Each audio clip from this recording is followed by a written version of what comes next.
Can you tell us a bit about the development of the Mach-E? So at which point did you start with the car, and at which point did you thought this is a real Mustang? Because Mustang is such an iconic brand, and there was a lot of feedback about choosing the name for this car. Absolutely. So a couple of years back, the company said, CEO, I don't think we're taking electrics very seriously, we're making compliance cars, and the world is changing, we need to react as a company. So they asked to form a team. A guy called Ted Canis was the first guy to do it, and he called me in. We got together and we formed a team called Team Edison. And we travel around the world to see how software companies and modern, brand new startups operate. And we decided to adopt a model similar to a California startup. So we created a startup company in a separate location. It was in Corktown in Detroit. And we worked as a startup with about 70 or 80 people, but all different backgrounds, all different ages, male, female, and in a new way. No offices, no hot desk, and no grades. Everybody worked together, and whenever we worked on a problem, it was as a team, and a whole different set of skills in that team. And so we brought those to bear on what to do, where to play, and how to win in electric cars. And we worked out very quickly that we don't want to make any more compliance cars. We want to make cars people aspire to have and would love to have. And then that's what we decided. All of our electric cars are going to be that now. But they will amplify what the most important thing is about any given segment. And then the first car we decided to do was a mid-size sporty SUV. And then we went downstairs to the team and said, what have we got? They showed us we were working on a Focus Spec version 2. And we said, that's not aspirational for us, so we need to change. And with that team, we did the same kind of work in cross-functional scale. What would you do? And they said, we have the world's best-selling sports coupe and one of only a couple of cars with 50 years of heritage still at the top of its game. So why wouldn't you start there? And we said, what if it was a Mustang? And what? They're working on a Focus, right? And then they started to get used to the idea. Well, hold on, what would that look like? They start trying the drawing and draw some more, and then it started to look promising. And then they said, we need to make that in clay. And we said, well, okay, it takes a week. And they said, no, we're doing it now, And they started, and then we went for the weekend, and we came back on Monday, and they're still working. And we sort of dressed the car as we came in, and we don't look, and then we walked away. We all looked together and said, oh my God, that's really something. And it was something like this, not final, just early drawing, but you could see the proportions, and some of the styling was like, that could really work. And we wanted something that's uniquely sport. Because we want to be successful, you've got to be yourself, not somebody else. So, and we wanted to put emotion into electric cars in the way for us. And Mustang's all about emotion. So that's how it was born. That's where it started, and there's a lot more to the story too. So of course you didn't stop with just adding the design of the Mustang. So you also care about bringing the performance and the emotions that customers have when they think about Mustang. Absolutely. So the next teams we went to were the interior teams and the powertrain control system teams, and we saw we could get the performance we wanted. We could already see with a dual motor setup we were getting 800 newtons of torque and outrageous performance. We got that. And then we carried on through the rest of the car, and then we made the direction change. This is going to be a Mustang. Now we know we can do it. Now let's start the project. And then it started off, and then we said, to be a true, honest Mustang, it needs to have the true spirit. So who did we call? The Mustang team, who made the Mustang, and we brought all of them in, and we had sessions with them. What does the Mustang mean to you? What's the content? What things do you notice? And all the different people had different aspects, but they're the ones that made Mustang.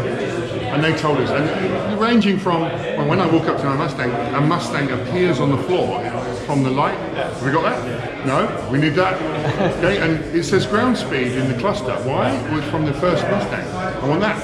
And the way the scuff plates are, the way the badging is, all very distinct. And so all of those elements we put into this car with the actual Mustang team. And then when we put the whole car together and considered it together, we then had to say, okay, we now need to go and see Bill Ford and ask for permission that this is a Mustang. So the high performance model, the GT, is not currently for ordering in Europe? Correct. But it's coming later? Yes, it is, 2021. So what are the specific difference between the base model and the GT? Is it just a bigger engine or better performance? So you can see from the GTs that we've put on order, we put available in the US first. You know, there's the power and performance, and I mean, it's under 4 seconds, or around 4 seconds, 0 to 60. This is really supercar area, and then we'll have some treatments, as you would imagine on the GT. We don't go through it all now, but you can see some of them online. You can imagine what they'll be, and the car will be even more sporty. The current Mustang, the regular Mustang, is also known for big appearance packages and special models like Bullet and 50 years anniversary. So can we expect that in the future we also see special models on the Mach-E? Well, we hope that that's the kind of thing people are going to want from the car. We already start with a special edition. That's not the one in the other studios. Is the launch edition. It's got contrasted wheel arches and various other things. So that's the launch edition car special.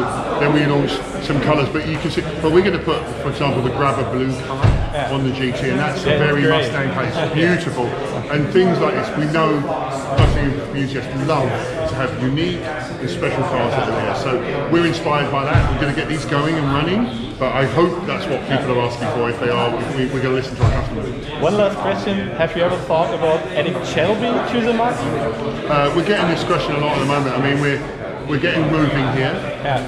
It's a Mustang performance car. It's one of the family. This is something maybe we'll talk about later. We'll think about. But we're getting this question a lot at the moment. I hope that's what people ask for. If they consider the car with that level, and that's what they want, and we'll think about it. Right, that's right. So we're going to listen to our customers, of course. Okay.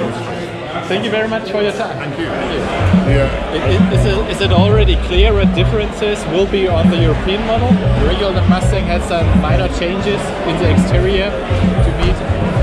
No, very minimal, because we designed it to be global from the start, so not a lot. A bit of suspension, perfect tuning.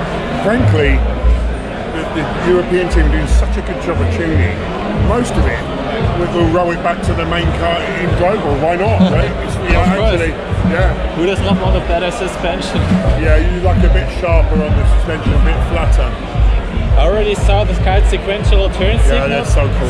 So that's also a thing that we can expect on the European model too, because it was in the design already. That's right. No, it's global because it's difference in the lighting at the back, but they both do that. With the electric strategy in Europe, it's also planned that the regular Mustang model at some time could get a hybrid option. At some time, seems like logical. It's not so hard for us to do because we have EcoBoost inside the car already, right?